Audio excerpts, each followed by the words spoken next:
We'll guide you through how to fix the iPhone camera shaking. If you find this useful, then consider subscribing and liking the video.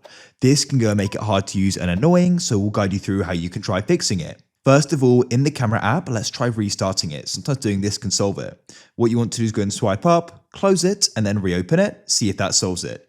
If it still doesn't, the next thing you want to try doing is opening up your settings. Scroll down and find the option for camera.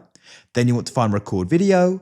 Then you want to go and find enhanced stabilization, and you want to go and have it switched on. So this is for when you're recording video. Go and then try recording and see if that goes and solves it. If it still doesn't, the next thing you want to try doing is performing a restart. As if there's a software problem, this can solve it. Press the volume increase, decrease, and then you can tap and hold the side power button. Keep this held down, shortly it will go black like so. Only release it when you go and see the Apple icon. So at this point, you can then release and wait. When it comes back on, try using it, hopefully it's solved.